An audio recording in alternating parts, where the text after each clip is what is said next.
Hello guys and welcome back. Welcome back to none other than Dylan's Little Hobbies.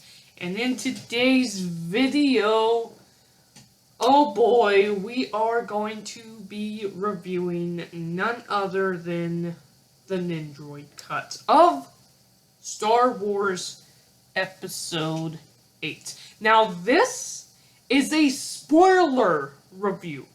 I did non-spoiler review on my channel as well.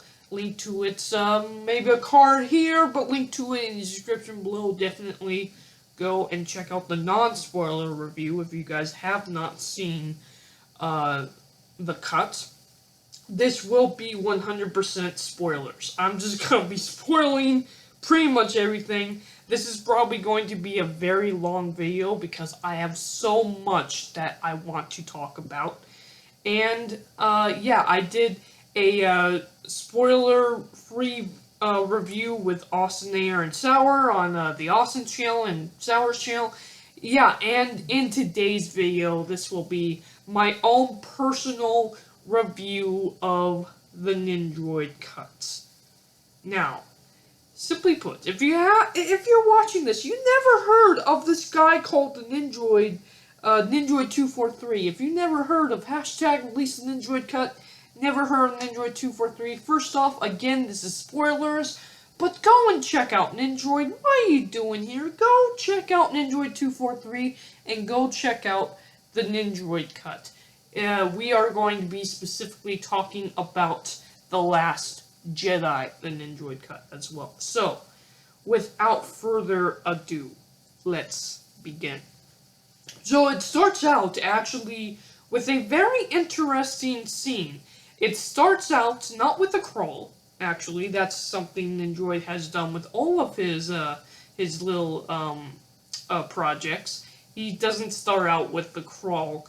And trust me, Episode 7 was awesome. What he was able to do with Episode 7 was absolutely awesome. But really, Episode 8 is where it all pays off. At least to me. So, let me be clear about that, because I am not an Episode 8 fan. I absolutely despised what Episode 8 did. Now, when I first saw Episode 7, I came out, I say it all the time, I thought, okay, the story has potential, let's see where it goes. You know, and then I saw the trailers for Episode 8. I love the trailers, I love the posters, I was so excited, and then I saw the movie, and I was disappointed by The Last Jedi.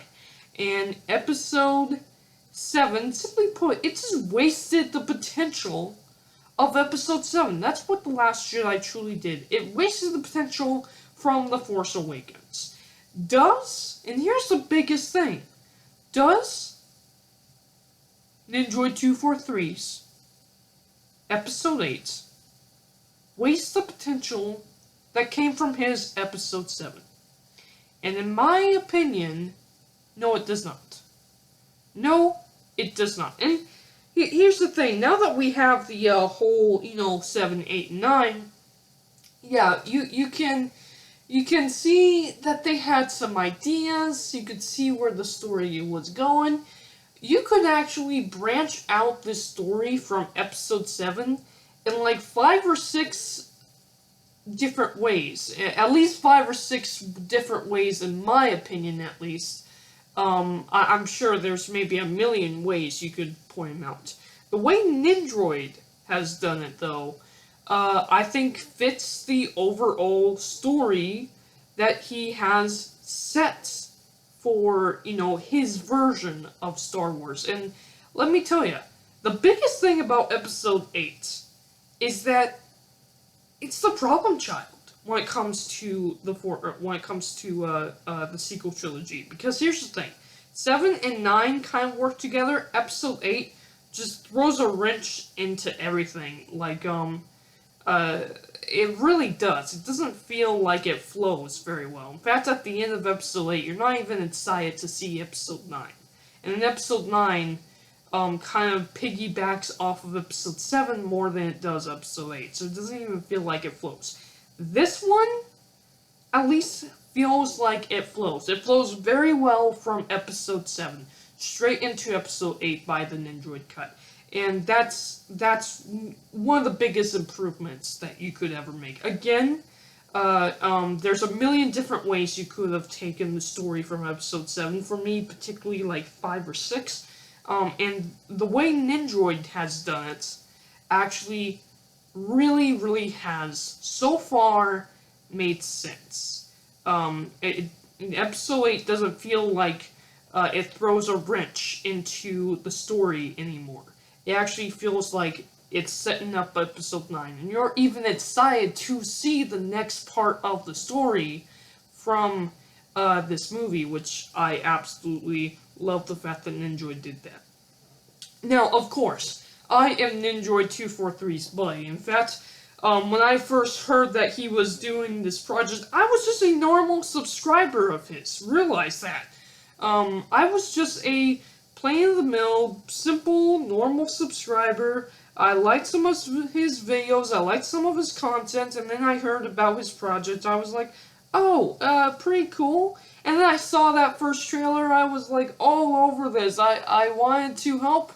I wanted to help see his vision come true, and he was kind enough to not only reach out to me, but eventually we collaborated on such an amazing project. Now, and let me tell you, I am so glad, so happy that he actually let me be a part of this. I am indeed the one that created the quote-unquote merch. I made the episode 7 poster, and I indeed made the episode 8 poster. And might I say, yeah, even though I am a behind-the-scenes guy, he only let me in on, like, certain secrets. I had no idea, and I'm just gonna get into this. I had no idea about that Luke fight scene with Snoke. That, I had no idea about. I had no idea that was even coming, and oh my god, that's probably like my favorite scene of the movie, was that fight scene, because I had no idea that it was even coming. I had no idea it was even coming. Yeah, we actually have already started writing episode 9, which is going to be fantastic. And I can't thank Nindroid enough for letting me be a part of this project. It is so fun. We've worked a lot, and it's great to see that the movie actually came out. Now, how the movie actually starts is, it starts out with a really interesting scene.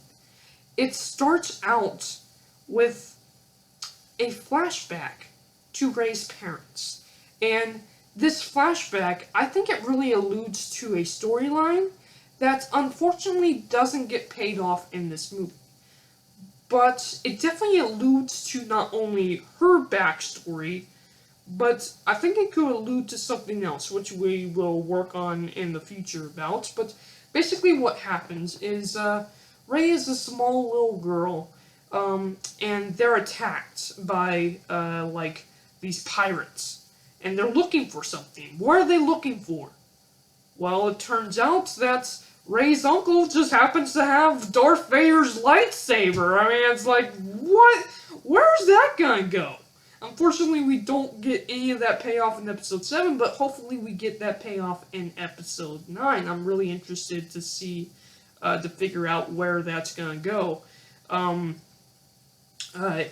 which I have a couple ideas, but obviously I'm a behind-the-scenes guy, so I'm gonna keep those to myself, just in case we end up using any of those ideas.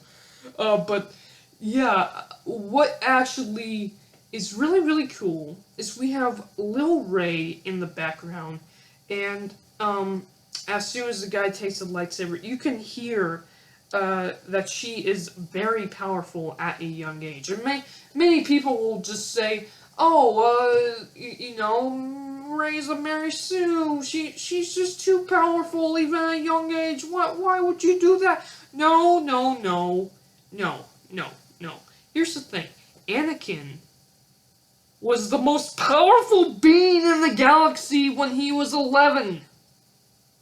Rey's power just makes sense, and you know, the Force manifests itself differently for all Jedi. It's not just, you know, So I do actually really like the fact that Rey was able to do that, and yeah, it's Rey kind of destroyed the ship. It seems like Rey destroyed the ship, and then we kind of cut away to that, and on to the actual story. I like the crawl as well. I'm not gonna go into too much detail about the crawl, but I did like the crawl as well. And then we get to Luke Skywalker. Luke Skywalker. Oh boy, Luke Skywalker was fantastic in this. I mean, Luke Skywalker in Episode 8, he was such, and that's the biggest thing to me, you know? I watched that movie and I was expecting, you know, my hero Luke. I'm not expecting superpowered godlike strength from Luke. I'm expecting Luke to be the hero that I know him to be. And Luke in this movie, in the original Episode 8, was a disappointment. Really was. I mean, the first thing that he does, as soon as he takes the lightsaber from Rey in the original Episode 8, is he just tosses it all over the shoulder. That's like, remember, that lightsaber is like 40 plus years of lore that we've had from Star Wars, and Rian Johnson just decides that Luke, the hero of the series, should just toss it aside over his shoulder like it means nothing to him. You know what? It means nothing to Rian Johnson. That's why he decided to toss it over the shoulder. I hated that scene. And I'm so glad that what happens in the Nindroid cut is when Rey walks up to him, he's meditating on a rock. Pebbles are flying everywhere. It was a really cool scene. And you know, he uses the Force to take the lightsaber, he examines it, he wonders about the girl, and then, instead of tossing it over the side like it's a huge joke, he literally hands it back to her and I'm paraphrasing here, but he says along the lines of, this is not mine to wield. In other words, it is your turn, not his, which I'm fine with. I'm fine with Luke, not wanting to, you know, take on the mantle anymore. It should be a thing of passing the tongue, or, in this case, passing on the lightsaber to the next generation. I'm fine with that. But I just hated the fact that he just threw the lightsaber over the shoulder. It really, to me, that scene really hurts the fans, in my opinion. I'm glad that was fixed in the Nindroid cut. And then Luke goes on, he walks past her, he doesn't want to train her, and I'm fine with that. So people are always like, well, Luke would just want to train. No, not if he failed Kylo Ren. The difference, the major difference, though, is that Luke doesn't feel hopeless. In Episode 8, the original Last Jedi from Rian Johnson, Luke Skywalker just is there to die. And it's like, well, if you're there to die, why don't you pick up that saber and end it? I mean, what's the purpose of you even being here if that's all we're going to get from you? You know? And I know people will say, but he did become a hero at the end of Episode 8. No, he wasn't even there. It was a Force project. He wasn't even there. I did not like that at all. But, what happened instead was way better in the Nindroid cut. So again, he doesn't want to train Rey. He's there for a reason. I really liked those other scenes that Nindroid add with him, you know, meditating with the lightsaber, and you know, showing off his kind of Jedi skills, his powerful Jedi self. That's really cool. But I understand. You understand why Luke wouldn't want to train another Kylo Ren. He doesn't want to solve. He doesn't want to start a new problem. He wants to solve his last problem, and that is also given in this. Luke Skywalker is there not to just die. He's there literally to learn, to figure out a way to find a path onto saving Ben Solo. And again, that's why he's always looking at those books. He's constantly looking at those books. At least in my head, that doesn't really happen in the movie, but yeah, he constantly is looking through those books to find a solution. He even tells Rey he came to this island to save Ben. He's much too busy, and he doesn't want to train Rey because he doesn't want to create another enemy. Plus, he's trying to teach Rey that what the galaxy needs is a hero, not an old Luke. And I think that's very understandable. And I really enjoyed a lot of what Nindroid did with the character of Luke Skywalker. He felt like a hero. And then just at the very end, let's just jump back to the very end when he gets on Snoke's ship and fights Kylo Ren. And, well, actually, mostly he straight up fights Snoke. He straight up fights Snoke. That's my favorite scene. That is my favorite scene. I cannot believe that. That was so epic. That was such a great scene. Now, moving on from Luke Skywalker, because I've taught your ear off about Luke Skywalker. Yeah, the story goes from that, and then it goes straight to Kylo Ren. It goes straight from Rey meeting Luke, and then it goes straight back into Kylo Ren. So what's Kylo Ren been up to? Kylo Ren actually goes, and I can't remember the name of the guy, but he finds I'm gonna call it a witch, a warlock. He finds an ancient warlock, something Baba, I can't remember his name, but Baba shows him a vision. You know, he hears his past self, he sees the light within him, literally the light within him from the star from Solo, when he killed Solo, and I love that moment where he actually says, I thought, he thought he was, when he killed Solo, that would end it, but it actually kind of strengthened him. He didn't feel power, he felt remorse. I love that moment. I love that line that he felt remorse instead of power from killing Solo.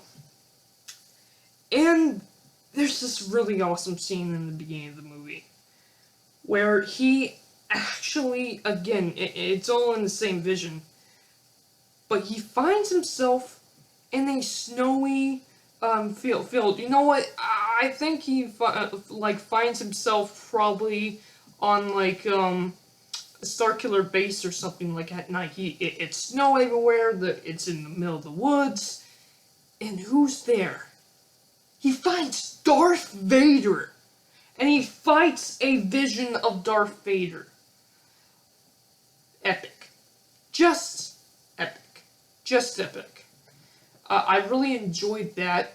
And then, of course, he goes back to Snoke. Snoke is playing around Kylo Ren being more powerful, and he needs Kylo Ren to escape his attachments. He needs Kylo Ren to be strong. And so he demands that Kylo Ren now go after his own mother, which makes him mad and destroys the helmet, which makes a lot more sense than what was happening in the movie. Because in the movie, and that's the thing, like, the progression of Kylo Ren, as much as, granted, from the original episode, Kylo Ren is the best part of that movie, but the fact is that Kylo Ren just breaks the helmet like a whiny little brat is not character progression on the character. In this, he actually has a serious reason for it, and it makes a lot better story. I also really liked Hux talking to Mothma's daughter. She bringing, of course, the Star Wars New Republic into all of this was very cool. It was so needed within the story here. I love the fact that Nindroid brought that in. And then, let's move on. I actually, as the movie went on, I completely forgot about the character of Rose. I'm not even kidding. When I first watched it, I completely forgot Rose even existed in this movie. I'm not kidding. Okay, so what about Rose? I did not like Rose in the original movie. Nothing against the actor. I actually kind of liked the actor. She always seemed kind of sweet whenever you watch the behind the scenes kind of thing. She seemed like the nicest person around. Too bad she got one of the worst characters in the movie. Like, I did not like Rose, but Kelly Marie Tran, fine actor. I would like to... I wish the character was a lot better, and hopefully in episode 9 we can improve on that. In episode 8, she's at least not annoying. You know? Canto Bite? Yeah, Canto Bite in the Nindroid cut is just something to show off some of the really cool aliens, some of the Canto Bite casino, and move the plot along. That is all it really is. In the original episode 8, it's literally there to just shoehorn in a message that, you know, doesn't... It really was... What was the point of that? What was the point of that? Moving on. Okay, so... what about the other character? And Rose is, you know, Rose in the rest of the movie. Oh, I gotta mention this though. One of the best edits that Nindroid has ever done, probably one of my favorite edits that Nindroid has done in this entire project, is actually the Finn kiss scene. So, yeah, Finn never kisses Rose. What actually happened, and it was done so well. So we got Finn flying into the ray, right? The Death Star tech ray. And what actually happens is a TIE fighter shoots down Rose, meaning Rose gets hurt. Finn sees it, and then one of those AT-ATs, ATST? I don't know what those things are called. They're AT-ATs, but they're the Imperial versions of AT-ATs, so they obviously have a different name. They're improved upon the AT-AT design. But they actually shoot down Finn. So Finn obviously gets hurt, and Finn immediately jumps out. He knows he's alive now. The ray has already fired. He goes to help Rose. And we don't ever get to see that stupid Rose kiss. Rose doesn't save him either. Perfect. I love this. Because the thing is, I never liked that. If you were building up a relationship with Finn and Rose, fine. But the fact is, they never built it up in the original episode 8. So if you wanted to go that route, you could have gone that route. Obviously, Nindroid decided not to go that route. And I'm glad they didn't go that route. But... like, it literally came out of nowhere, that kiss. It just came out of nowhere. I didn't like Rose's stupid little scene. And here's the thing. Here's the biggest thing that I don't like about the original episode 8. And I know this is going to sound kind of weird, but, like, every single male character in the movie gets pretty much put in their place by a female character, you know, and it's not like a progression on all of the characters. It just makes all the men look like jokes, which I don't like. In this version, both of the characters are equal. Both male characters and female characters are standing together to fight the big bad guys, which is much better than what they did in episode 8, and that's just my own opinion. I'm sure people are going to disagree with that, but that's one of the biggest things I have wrong with The Last Jedi, is that it really just makes fun of my favorite male characters, and it makes all the female characters look like jerks. In this version, that doesn't happen. That's fantastic. And that leads me to one of the biggest jerks of the movie, Holdo. Holdo is just another side character. She isn't, she was so rude. So utterly rude. Utterly rude to Poe. You know? And I just did not like that at all. It made Poe look like a joke, especially when she proves him right. He proves her right. He proves her right, and that's something I did not like in the original movie. I liked how Nindroid decided to fix that. I still don't like the fact that Poe committed mutiny. That's just something I'm never gonna really like. I don't feel like Poe should commit mutiny, but it's a nitpick. It's a nitpick. It's not the biggest thing in the world. I really also enjoyed the fact that Akbar is the one that actually fires the ship and destroys the supremacy instead of Holdo. That gives Akbar a much more fitting death. Because here's the thing. In the original episode 8, Akbar dies off screen and no one bats an eye. Like they just say, oh, Akbar died too. Moving on. No! Akbar is one of Star Wars' most beloved characters. Okay, so he's not a Luke Skywalker. He's not an Anakin Skywalker. He's not even, I'd say he's not even an R2. But he is a beloved character of Star Wars. And that's the thing I just don't like about The Last Jedi. The original episode 8, they just take my favorite characters and toss them aside. Make him look bad. And I don't like that. And I'm glad to say that the Nindroid cut does not do that. It actually takes the story that, The Last Jedi set up, which is fine. There's really not a big problem with the story that The Last Jedi set up. It takes that story, but it adds so much to these characters that you love, that you want to see. It adds respect to them. That's the biggest thing. Nindroid respects these characters. That is one of the biggest things that Nindroid has improved upon when it comes to The Last Jedi.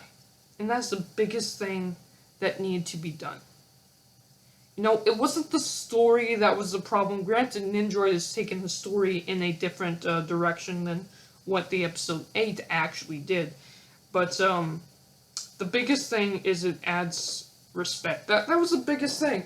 You want the story, you could still keep Rey a nobody. Obviously, Nindroid might have some different plans there.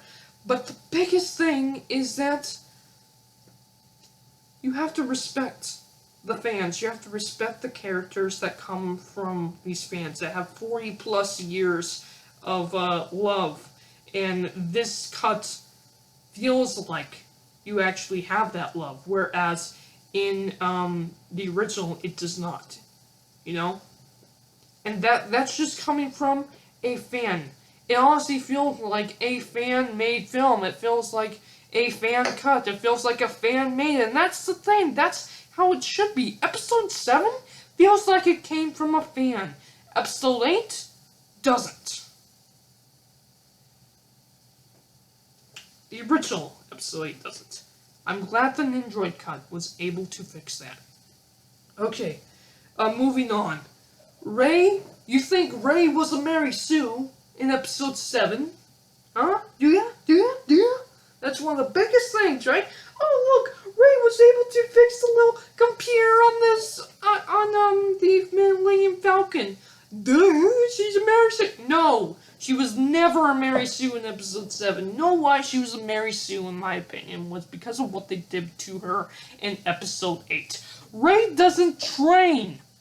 Rey, in episode 8, swings around a lightsaber, tells Luke Skywalker, that she's not going to fail him. And then Luke Skywalker says, okay, well, let me teach you about how the Jedi failed. She doesn't believe the Jedi failed, and she runs off to go save the day. She has no training. She's a Mary Sue in episode 8. Because she just gets everything, she does everything right in episode 8. Other than, believing in the wrong person with Kylo Ren. I can see that argument there. But other than that, she's pretty much Mary Sue. In this episode 8, that is not the case. That is not the case. I love the fact that Luke Skywalker actually trains her. He actually trains her. That is the best part about this. Now, there is another scene I should talk about. What about Princess Leia? Princess Leia, of course, I love Princess Leia. And, the Mary Poppins scene with Princess Leia. Look, I love the fact that she has the Force. She's a Skywalker as well. She should be using the Force. But here's the thing about Princess Leia. Mary Poppins Princess Leia. It just really kind of came out of nowhere. But in this, it's actually Luke Skywalker that saves her instead. And I liked that. I liked that a lot. Now, one of the biggest other problems that we have with Luke Skywalker, and I've gotten back on Luke Skywalker after talking about Rey of all things. Look at that. Luke Skywalker, we actually are shown why Luke Skywalker feels the way he does about Kylo Ren, why he fears Kylo Ren, versus what the movie, because that's the thing, the movie, the original episode 8, it just tells you stuff. It tells you, that he saw something bad in Finn. It doesn't show you. If we got shown why he almost killed Kylo Ren, then, we would feel that. And in the nindroid cut, we get that. That was the biggest thing. That was just the biggest thing. That is a huge fix in terms of the movie. Now, moving on from that, we also have, there's just so much to talk about when it comes to this film. Again, I think I've talked just about everything. Finn is a great character in the movie. Poe is a good character in the movie. Again, I wish there was more Finn and Poe, but I think the focus... And it's really interesting, because in the original episode 8, you feel like it focuses too much on Finn and Poe, and not enough on Rey. And in this, I feel like we might focus a little too much more on Rey than Kylo Ren. There has to be a balance there, but granted, the story was pretty much perfect, and I really did like Finn as a character in this movie. What I really liked, one of the best Finn scenes of the story here was indeed when Finn actually got captured by Phasma and everything, and was interrogated by Phasma. That was fantastic. That was a brilliant move by Nindroid's part, by putting in that scene there. Finn's a great character, and you know what else? Phasma isn't shoehorned into this movie. She actually plays a role in this movie. She hunts down Finn on Canto Bight. She hunts down and captures Finn later on. She talks about how much she wants to kill Finn during that interrogation scene. Like, Phasma's a character in this movie. She isn't just shoehorned in there, And I can't wait to see where that goes in episode 9. Oh yeah, and she isn't killed. She isn't just... That's the thing. Like, Episode 8 just threw away Phasma like it was nothing. Threw a huge wrench in terms of the story right there, you know what I mean? There's so many wrenches thrown thanks to Rian Johnson's Episode 8. If you can't tell, I hate The Last Jedi, and I love the Nindroid Cut's The Last Jedi. I mean, yeah, that's why, if you can't tell, that's actually why none other than my thumbnail is literally throwing away The Last Jedi. I prefer the Nindroid Cut over The Last Jedi any day of the week. I will never go back. I will never go back to the heap of trash that was the original Last Jedi. This is such a better story. Such a better story. And I pretty much talked about everything I possibly could talk about when it comes to this review. So, I definitely will give this, without a doubt, a 9 out of 10. Definitely give this, without a doubt, a 9 out of 10. I really enjoyed the overall film, and I cannot wait to see the story progress in Episode 9. And that's the biggest thing! You made me excited for Episode 9! You made me excited for the next story. And you set up so much for Episode 9 within this story. Something The Last Jedi did not. I must say this. Thank you, Nindroid243, for The Last Jedi.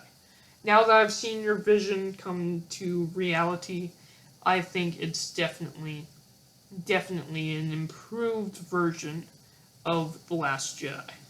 Now, the only thing I really didn't talk about was, of course, Palpatine's message alluding to Episode 9.